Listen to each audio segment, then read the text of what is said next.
fazer essa leitura em Isaías capítulo 9, versículos 6 e 7. Porque um menino nos nasceu, um filho se nos deu, o governo está sobre os seus ombros, e o seu nome será Maravilhoso Conselheiro, Deus Forte, Pai da Eternidade, Príncipe da Paz, para que se aumente o seu governo e venha a paz sem fim, sobre o trono de Davi e sobre o seu reino, para estabelecer e o firmar mediante o juízo e a justiça, desde agora e para sempre. O zelo do Senhor dos Exércitos fará isto. Vamos orar. Obrigado, Senhor, nós somos agradecidos a Ti por mais essa oportunidade de nos reunirmos para estudar a Tua Palavra. Agradecemos a Ti, ó Deus, por esse dia, pelas nossas vidas, porque o Senhor nos sustentou até aqui, pela nossa saúde e principalmente, ó Pai, porque o Senhor acrescenta dia a dia a Tua misericórdia, a Tua graça, o Teu poder sobre as nossas vidas. Nós oramos, ó Pai, agradecidos por essa escola dominical e pedimos a Tua orientação nos estudos que vamos fazer nesta manhã. Oramos em nome de Jesus. Amém.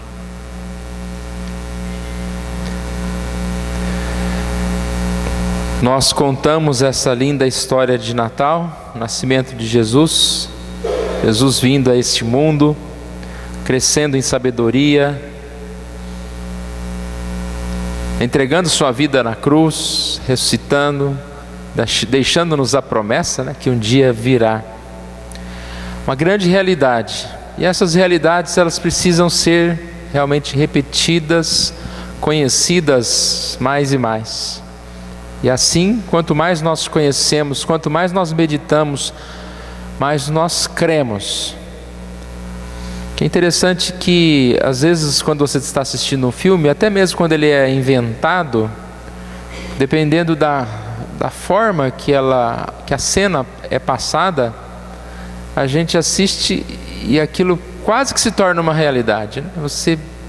Você parece que sofre junto com o filme. Você sabe que aquilo é um filme, que são atores, mas aquilo se torna uma expressão tão forte.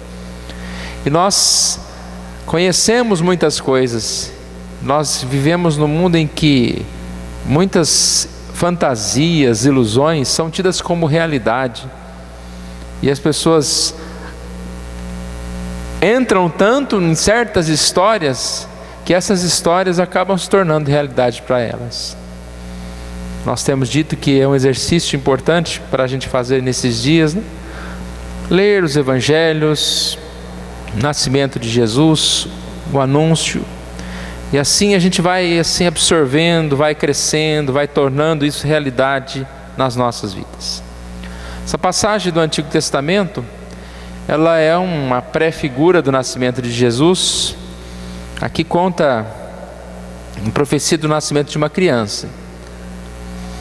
O que acontece é que o profeta diz que algo iria acontecer, mas algo iria acontecer a partir do momento do nascimento de uma criança. Então os comentaristas dizem que isso aconteceu naquela época, mas fica muito claro que aqui o anúncio é de uma criança que iria nascer bem mais à frente, que é o nascimento de Jesus. Ou seja, uma profecia de Isaías tipificando, o nascimento de Jesus. O nascimento de uma criança, uma profecia se cumprindo naquela época, mas também já recordando um nascimento de Jesus e as profecias se cumprindo no futuro. Nós sabemos que a Bíblia faz muito esse tipo de situação, coisas que são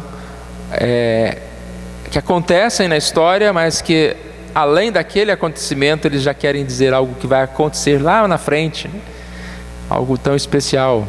A gente poderia citar, por exemplo, como a libertação do povo de Israel, falando a respeito da libertação, do sangue de Jesus que viria para libertar, como a entrada na terra prometida, falando a respeito da entrada nos céus, quando nós estaremos na nova Jerusalém. e assim por diante. E aqui a gente vê algumas palavras, né, que estão envolvidas nesse nascimento de um menino, e aqui diz: ele será maravilhoso conselheiro, Deus forte, Pai da eternidade e príncipe da paz. São características de Jesus. Podemos dizer, né, Jesus já nasceu, Jesus é o maravilhoso conselheiro. A ideia de alguém que nos está próximo, de alguém que fala conosco, de alguém que no momento em que nós realmente precisamos de um conselho, Ele nos dá um conselho especial. Jesus, Espírito Santo, nosso Deus, fala conosco, né?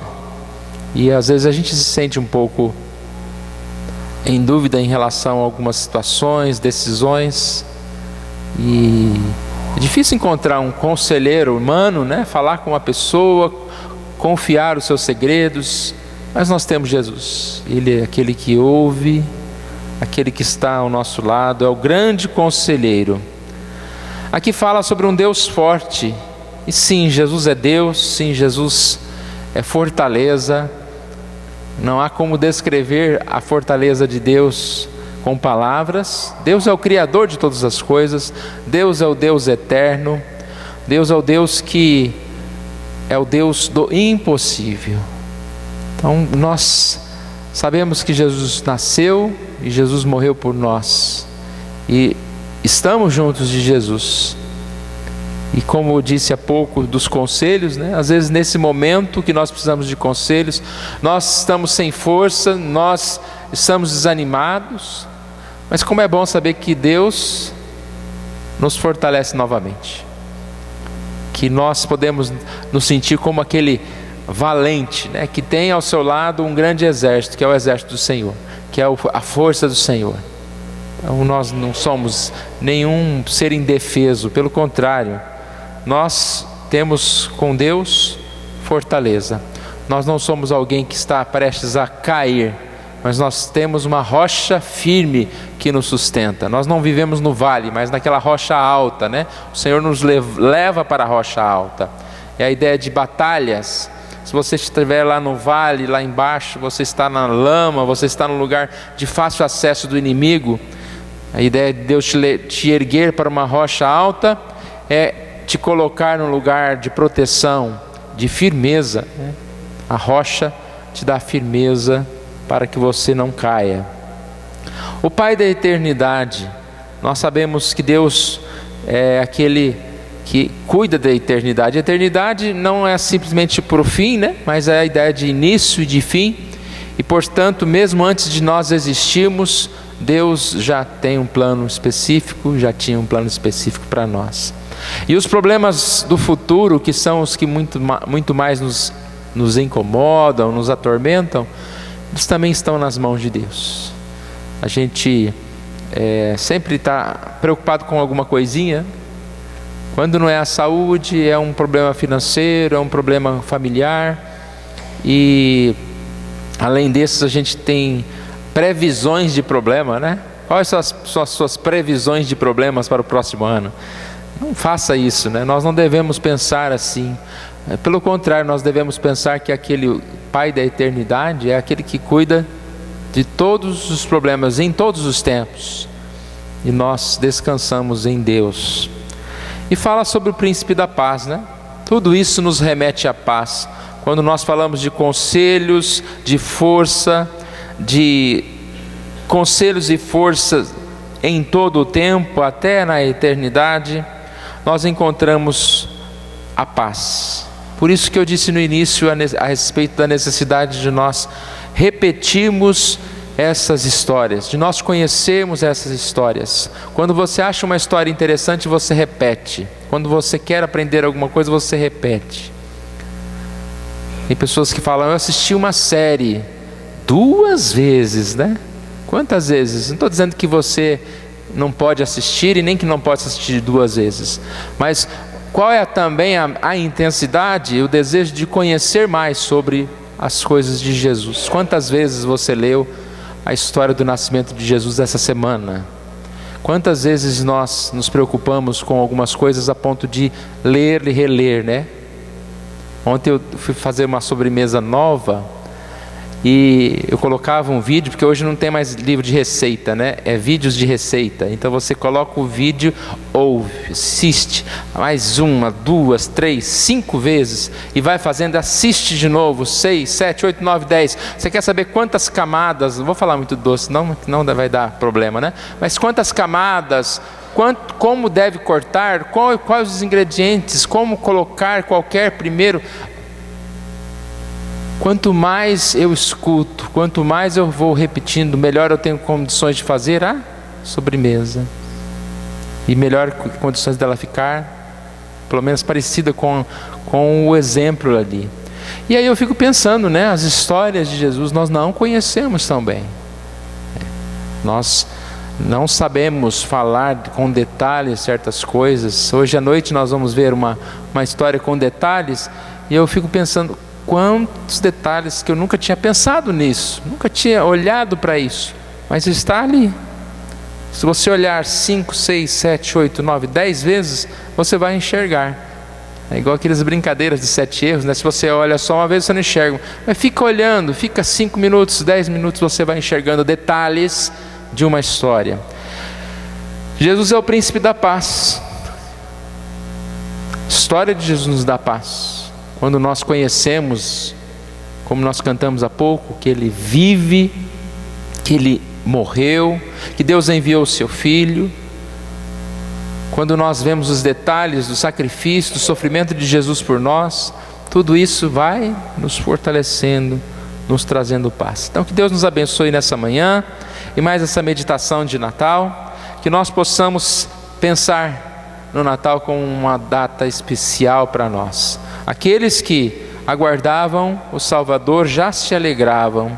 Nós já sabemos que Jesus nasceu, nos alegramos muito mais, mas ainda aguardamos o retorno de Jesus. E a nossa alegria agora é pela fé, é uma esperança que nós temos que Jesus virá, que Jesus nos buscará, que Jesus nos trará essa salvação, completará em nós essa salvação.